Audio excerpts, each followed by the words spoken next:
teman-teman semuanya, perkenalkan nama saya Gabriel Suranta Tarigan. Saya dari kelas 71. Di sini saya akan menjelaskan tentang proyek sosial 1. Yang pertama, kita akan menjelaskan temanya. Temanya adalah membangun kembali jati diri bangsa melalui kolaborasi sosial dan kepedulian lingkungan. Yang kedua, kita akan membahas judulnya. Judulnya adalah menanam harapan, membangun jati diri. Dan yang ketiga, apa saja sih yang termasuk ke dalam proyek sosial 1 ini mata pelajarannya? Yang pertama PPKN, yang kedua IPS, yang ketiga matematika, dan yang keempat bahasa Indonesia. Apa sih yang kita lakukan di dalam proyek ini? Yang pertama IPS, kita melakukan atau membuat juga portofolio yang isinya adalah pertumbuhan kita, dan juga apa sih yang kita lakukan selama proyek ini. Yang kedua, kita bahasa Indonesia. Bahasa Indonesia kita membuat iklan atau juga poster tentang layanan masyarakat yang isinya tentang kampanye, tentang kepedulian lingkungan. Yang ketiga, matematika. Kita membuat grafis, juga pertumbuhan kita, dan juga hubungan sebab akibat. Yang terakhir adalah PPKN. Kita membuat jurnal atau juga norma-norma peraturan yang ada di Undang-Undang Dasar 1000. Yang kelima, kita akan menjelaskan tentang nilai-nilainya. Kita memiliki 4 nilai, yaitu nilai SFD. Kita menjadi hamba. Kita bukan menjadi babu, tetapi kita disuruh agar kita dapat menjadi penolong bagi sesama kita dan juga dapat bekerja sama. Yang kedua, nilai budaya. Kita bukan disuruh menjadi Aron, tapi kita terinspirasi dari Aron, yaitu kita dapat bekerja sama dan juga dapat tolong-menolong. Yang ketiga, ada P3, yaitu kita diminta untuk bekerja sama untuk melakukan sesuatu dan juga untuk mencapai tujuan yang sama.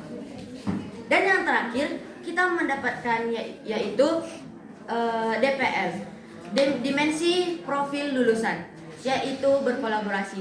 Di sini kita bukan hanya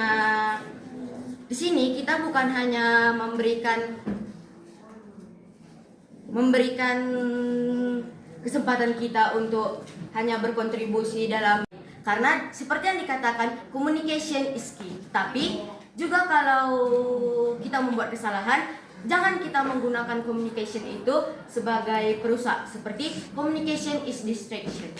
Dan juga yang terakhir saya akan menjelaskan tentang chaos dan kosmosnya.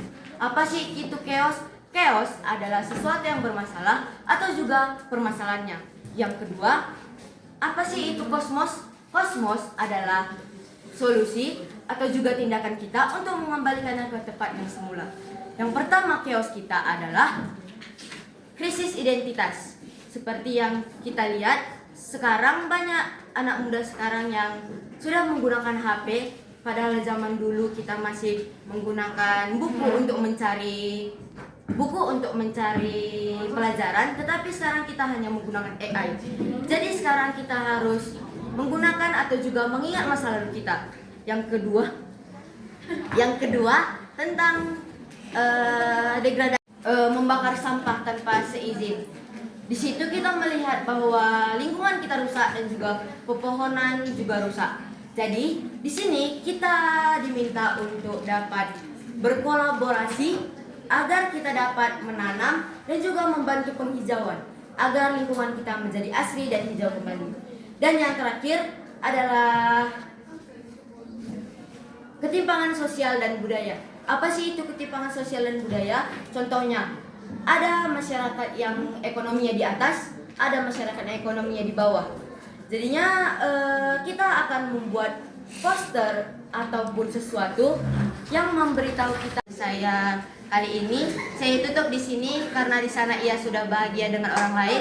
Berakit-rakit ke hulu, berenang-renang ke Bengkulu. Ia sudah berlalu dan bukan lagi masa lalunya. Saya tutup presentasi saya dengan salam SFD. Semangat fraternitas. Ada nenek-nenek sepeda. Dadah.